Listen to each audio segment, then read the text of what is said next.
It's been a long time coming. I've dropped hints for years about how much I love Bloodborne, how I think it's one of the best games ever made, how it resonates with me on a greater level than the rest of the Souls series, and how I believe it's an absolute must-play game for anyone with the means to do so. Today it's finally time to break down exactly what I love and don't love about Miyazaki's Gothic masterpiece. I've got 20 talking points prepared, and I think it'll provide you all with the insight you need to see things from my own perspective. Let's kick things off with the sounds of Yharnam. It's not to say the entire series isn't well known for its fantastic score, but Bloodborne to me is regarded more highly because while its music reaches the peaks of the series, it rarely deviates from it. Every single boss track, from the swelling orchestra of Father Gascoigne's theme to the haunting vocals of the Witches of Hemwick to the melancholy theme accompanying your final duel with Gehrman, every single track in this game is crafted masterfully, and it makes even the most mundane interactions brim with eerie and engrossing emotion. What I mean to say is that even when you're duking it out with a celestial emissary, the sound design behind it isn't an afterthought, and that's something that adds a lot to the experience even when it does hit its less vibrant notes in terms of challenge. And when those tracks aren't the centerpiece, you're treated to ambient sounds throughout the game's world to make it feel like a true night of terror. When I play this game, I feel fear, I feel dread, I feel exhilaration, adrenaline, heartbreak, purpose, and ultimately satisfaction. Every bit of that starts with the superb music and sound design.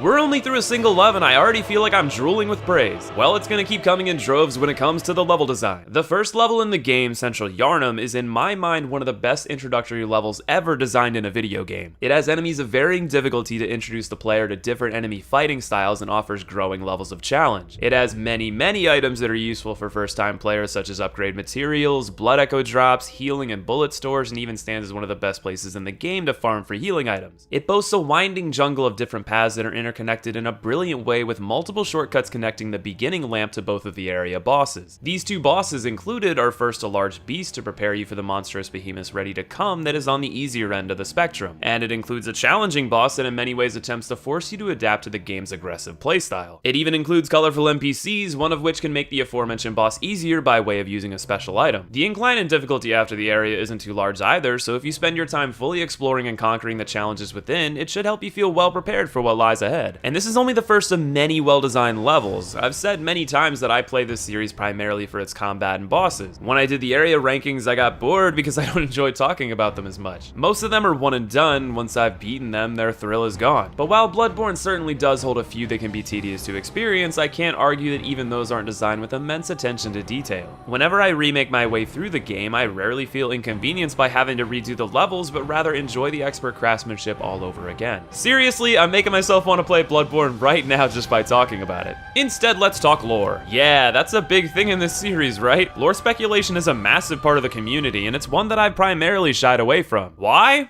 Well, frankly, my dear, I don't give a damn. That's not a shot at Vati. He is a beautiful man that makes beautiful content. But when it comes to me, I'm standing there like, I'm just here to fist pigs for their blood echoes. Then I beat Bloodborne for the first time and was sat there like, I don't understand what the fuck I just played. Enter our Lord and Savior Vati dropping a 31-minute truth bomb on our asses, making me understand how every bit of this world and the characters within have a purpose that isn't spoken through forced cutscenes, but gameplay, interactive dialogue, and the items within the universe itself. I'm not saying cinematic games don't have their place. That happens to be my favorite form of storytelling in the medium. So you should understand that it carries some gravity when I say this is some of the finest indirect storytelling I've ever seen. I'm not going to try to break it down for you. I'm sure many of you already seen Vati's video anyway, and if you haven't, we both know what you're going to be watching after this. All of the three previous loves combine to form a world that exudes so much soul it makes you feel utterly immersed. From the music and sounds that echo throughout a work of art in terms of its physical design to the lore that permeates every square inch of its grounds, it's difficult not to think of this as one of the best built worlds ever in a singular game. Within this world are the tools that hunters use to slay the beast within, with their primary tools being a handful of transformation weapons. If I were ever to make a list of the innovations I regard as the most brilliant in a game series, transformation weapons would be right up there at the top. In a series that is plagued by hordes of weapons that exist for nothing more than boasting a large number while being near carbon copies of other standard models, Bloodborne shirks this methodology by including 26 unique weapons that have not only one, but two movesets due to their transformative nature. It's a refreshing approach that allows each weapon to feel special and adds that much more replay value by trying each of them out and seeing how the gameplay differs. I particularly like that you can create actual combos by transforming the weapon mid-combo and blend smoothly into the alternative moveset. It's an all-around improvement on the weapon design philosophy that I hope to see adopted in future games as long as it's done with care. It's not only the weapons themselves that have been streamlined to perfection, but the upgrade path is also at its best. Rather than breaking out a bunch of different flavors of Titanite or God forbid stones, this time we're left with shards of stones and rocks. But this time there's only one form, Bloodstone Shard, all the way up to Blood Rock. Every single weapon takes the same material in the same amounts to go from its base level to a full +10 upgrade. Keeping everything standardized like this allows for better overall progression within the game for your weapon of choice and keeps the difficulty within purposeful bounds. It's one of those simple yet so much appreciated changes that makes me groan a bit anytime I play a game that makes upgrades more complex. If that's too simple for you though, perhaps you'll enjoy the way weapons truly scale in this game. Upgrade level certainly does make an impact, but the true damage comes from finding the best blood gems for your build. Each weapon can accommodate up to 3 gems that can increase physical, elemental, or even stat-based damage. With these, you can multiply the damage of weapons to astronomical proportions with the right setup. And when you consider the smaller set of weapons and the simple upgrade paths, these gems are where the true complexity comes in. There are complicated arcane builds or simple straight-up physical power builds. And if you want the best gems, you have to take advantage of the game's optional Chalice dungeons. The problem is they're shit. While the Chalice dungeons sound great on paper, they don't fulfill their potential in practice. In a large way, the dungeons are victims of the main game's success. Each dungeon is set up so it can be procedurally generated, so you end up with horribly generic levels that pale in comparison to even the game's worst areas. With them being a bore, it becomes an even greater chore when you consider you're forced to clean them up top to bottom to find materials you need to progress deeper within their depth. Truly, the biggest shame is that these dungeons house some exclusive bosses that stand with the better Bloodborne bosses, but so many players will miss them due to the odd nature of accessing them and the slog of getting to said bosses. I wish that they had the foresight to take this opportunity to make a goddamn boss rush. I'm beating a dead Ludwig at this point, but these dungeons would be 100 times more engaging if it was simply a deep dive to see how many bosses you could survive with a set amount of materials. There could be individual rewards, overall rewards, leaderboards, and refill stations at certain checkpoints. Which is a great time to segue into another hate, lamp ineffectiveness. Don't confuse this with the idea that lamps don't serve their main purpose well. They do, and there's just the right amount of them sprinkled throughout the fabulous levels, further praise to their design. But the lamps themselves lack functionality that already existed in bonfires that can be frustrating. For example, your only means of respawning enemies in an area is to return to Hunter's Dream and back to the desired level. You can only regain consumables in the same way. And specifically from Dark Souls 3, it'd be nice if Marks offered the ability to travel straight back to Hunter's Dream instead of just the last lamp. I understand the thought process. You wanted Hunter's Dream to serve as a workshop for the Hunter separate from the world and have legitimate reasons for them to go there. Unfortunately, it doesn't make it convenient even if it does make sense.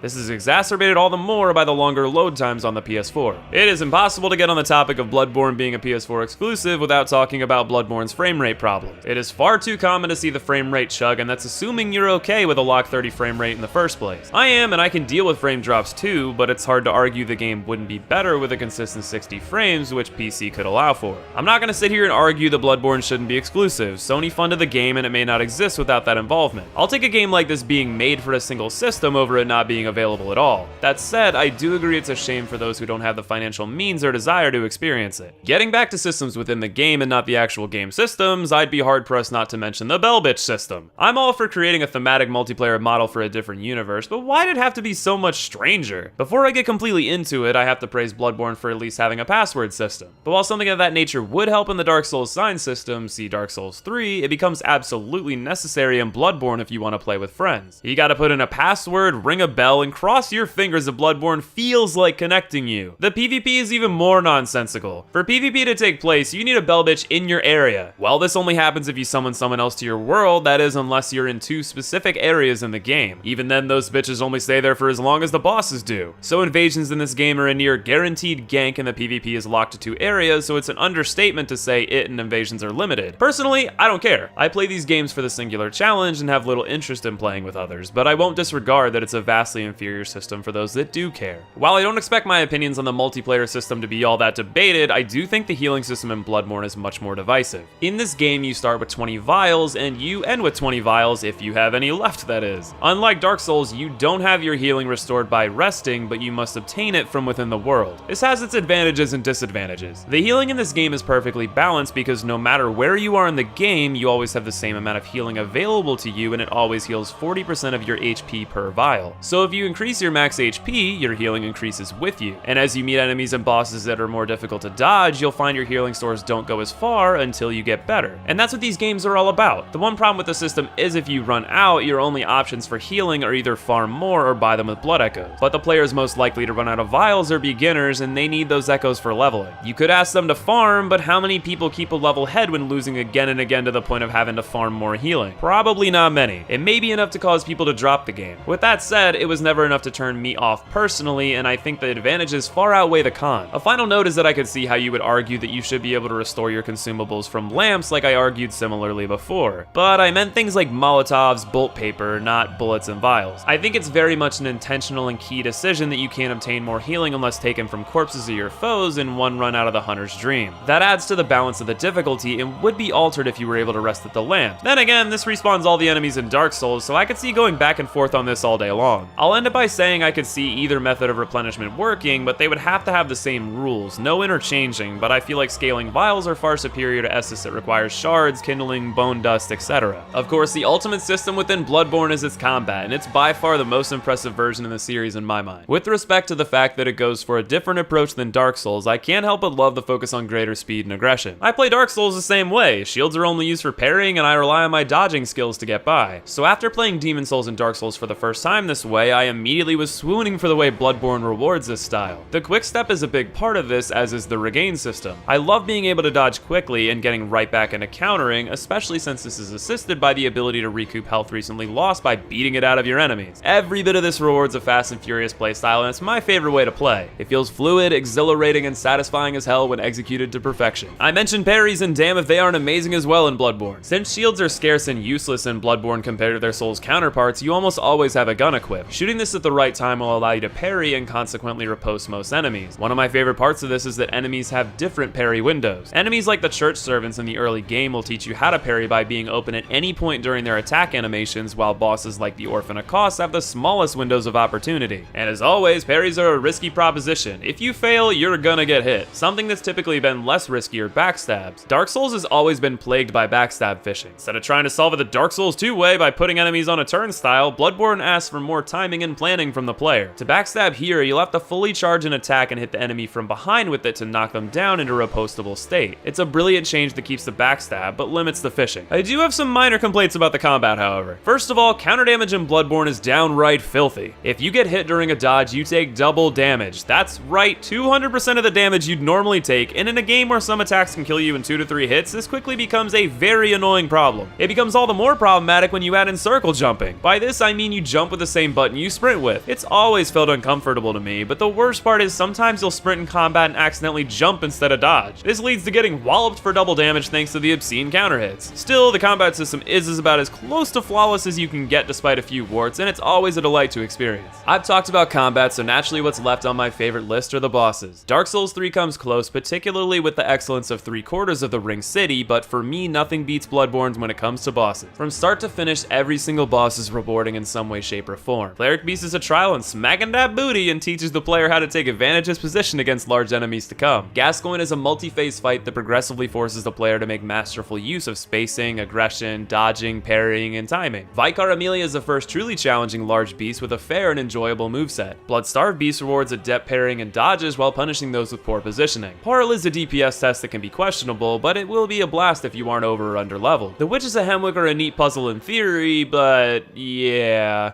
The Shadows of Yharnam challenge the players to effectively use crowd control in the map to take on multiple challenging foes. Rom upset Annie by forcing the player to keep track of her projectile magic while dealing with 3 waves of 11 minions that deal massive damage. The One Reborn is a decent throwback to the Tower Knight with its own wrinkles. Is it great? Not really. Is it disgusting? Dear God, yes. But it's still somewhat enjoyable. While Mikolash lacks in a quality fight, he makes up for by being fabulous. Wet Nurse is a snooze fest if done right, but can be an absolute wrecking ball if not fought properly. Amygdala is a wonderful exercise in how differing strategies can be deployed, from baiting attacks at its head, hugging its tail, or wailing at the arms like a drunken fool. The Blue Goobers are a delightfully hilarious introduction into a true challenge, Abritas, who will put your placement and dodge abilities to a grueling test. Martyr Ligarius is an epic fight with a lightning-quick battle mage atop a snowy castle. What more could you ask for? A fight with the first hunter, you say? You got it. In a delightful twist, you end up having a tragically beautiful fight with the OG Reaper of Blood Echoes, and you cap it all off with a fight against the Moon Present. Which is easy, sure, but there could even be thematic purposes for that. Then the DLC. Ludwig, after these few years, still stands the test of time with 2 phenomenal battles in one connected by a twist that is one for the ages. The Living Failures are a better version of the Celestial Emissary that is enjoyable for what it is and similarly offers a good laugh. Lady Maria is so goddamn fantastic that there's not 1, but 2 fights in Dark Souls 3 that draw inspiration from her. Orphan of Kos is as close as you'll come to an insanely difficult yet fair fight that manages to be the highest quality all the same. And finally, Lawrence. Fuck you, Lawrence! The DLC in Bloodborne is not only the finest content in the game, it's some of the finest content of all time. Everything that is great about Bloodborne is amplified to unseen heights throughout the entire adventure, and it highlights my final love about Bloodborne. When you put everything together, the music and sound design, the level design and world building, the lore and atmosphere, the combat and the bosses, and the systems that are for the most part at a series best, it starts to become clear why Bloodborne isn't just the best Souls game, but one of the best games of all time. All of these complementary pieces stay consistently good throughout and have times where they swell into true greatness achieved once in a red moon. Of course, that's just my opinion. Tell me what you think of Bloodborne in the comments below. If you want to see more Souls, be sure to check out the Souls series D-Modathon and the boss rankings on the channel. You all voted for God of War to be our next marathon, as well as playing Shadow of the Colossus on release, so be on the lookout for that, maybe some boss rankings and a few Bloodborne speedruns on Twitch and YouTube. Be sure to subscribe for more gaming content on the channel, and leave a like if you enjoy the video. It lets me know you're enjoying the content, and it means the world to me. And finally, thank you so much for watching, and I'll see you in the next video.